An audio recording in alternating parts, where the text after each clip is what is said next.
Hello students, good evening to all of you. So here I am going to discuss one important problem from kinematics there. So here a juggler keeps n balls going with one hand so that at any instant n minus 1 balls are in air and one ball in the hand. Each ball rises to x meters.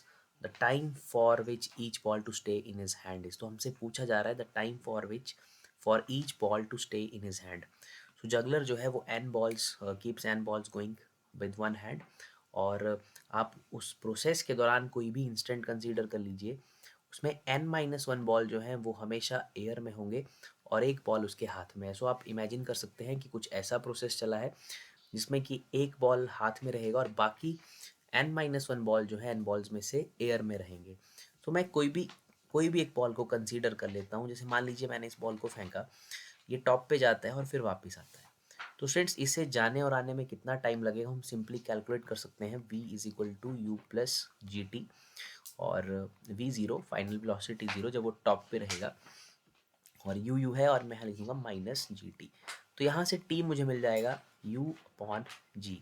तो एक ball को top में जाने में लगेगा u by जी और वापस आने में भी लगेगा u by g. So basically एक बॉल का जो टाइम ऑफ फ्लाइट रहेगा वो रहेगा 2u/g। इस बात का ये मतलब है कि अगर मैं एक बॉल किसी भी एक बॉल को कंसीडर कर लेता हूँ उन n बॉल्स में से, अगर मैं उस बॉल को फेंकता हूँ तो वो बॉल वापस मेरे हाथ में, जब वो मेरे हाथ में वापस आएगी या जगलर के हाथ में वापस आएगा तो वो आएगा after time 2u/g, after time 2u/g। And students during this capital T 2u/g time में जो रहेगा हमारे पास, हमारे हाथ में वो बॉल होगा, वो वापस आ चुका है आपके हाथ में आफ्टर टाइम 2u/g। सो जब वो हाथ में रहेगा तो आपके जो n माइनस वन बॉल्स हैं वो एयर में है।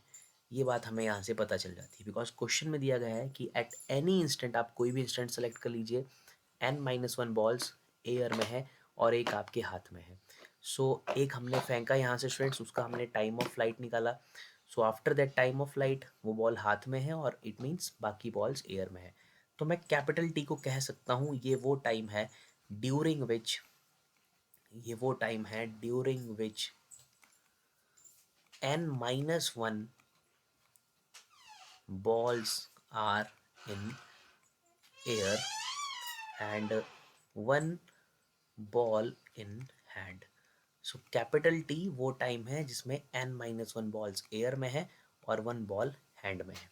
तो आप अब इससे ही अपने आंसर को आसानी से कैलकुलेट कर सकते हो कि देखिए टाइम टी के दौरान n माइनस वाले टाइम टी के during n minus one balls air में है। तो इट मीन्स दैट जैसे आप एक बॉल फेंकते हो उसके बाद आप दूसरा बॉल फेंकते हो, मतलब कोई रैंडम, ऐसा नहीं है कि मैं एक पहले बॉल की बात कर रहा हूँ, आप कोई भी एक बॉल फेंकते हो और फिर दूसरा बॉल फेंकते हो तो उन दोनों के बीच डेफिनेटली जो गैप होना चाहिए वो होना चाहिए t upon n minus one because here n minus one balls are in air during this capital T time. तो आप रेगुलरली उनको ऊपर फेंक रहे हो, वी आर सपोजिंग कि ये जो फेंकने का वेलोसिटी है वो सेम है। सो अगर टी टाइम में n minus one balls air में है तो डेफिनेटली हमने एक बॉल के बाद जो अगली बॉल फेंकी होगी वो t upon n minus one time के बाद फेंकी होगी। सो इट मीन्स दैट हमारे हाथ में हर एक बॉल भी t upon n minus one time के लिए ही स्टे कर रही है क्योंकि हमें उसे t upon n minus one time के बाद ऊपर फेंकना है।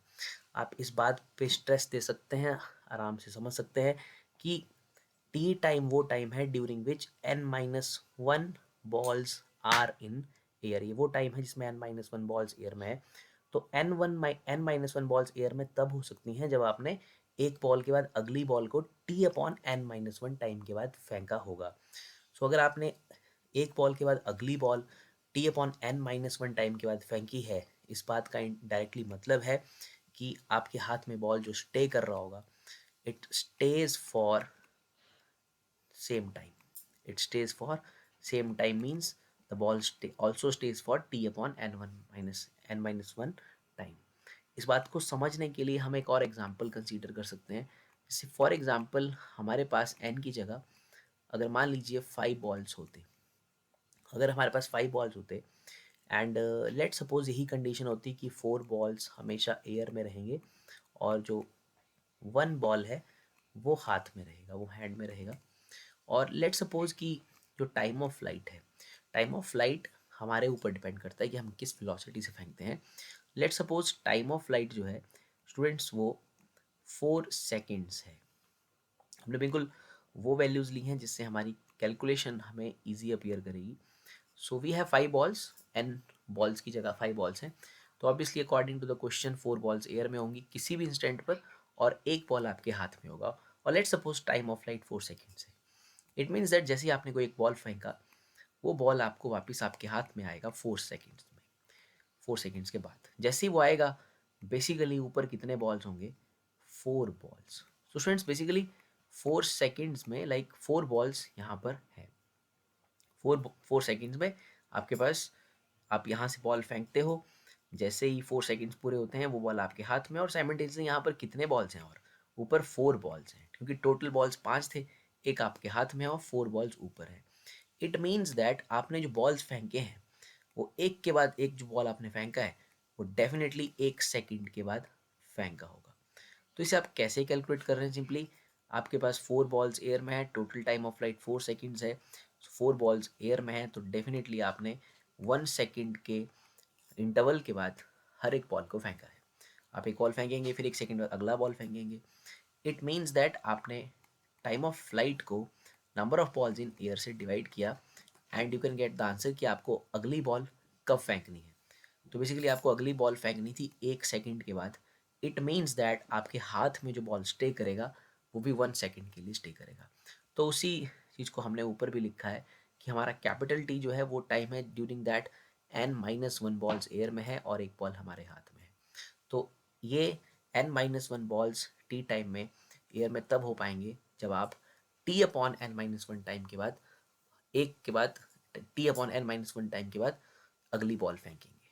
सो इट मीन्स दैट बॉल्स आपके हाथ में स्टे भी करेगा for time t/n-1। So t/n-1 is the answer for this question. Thank you.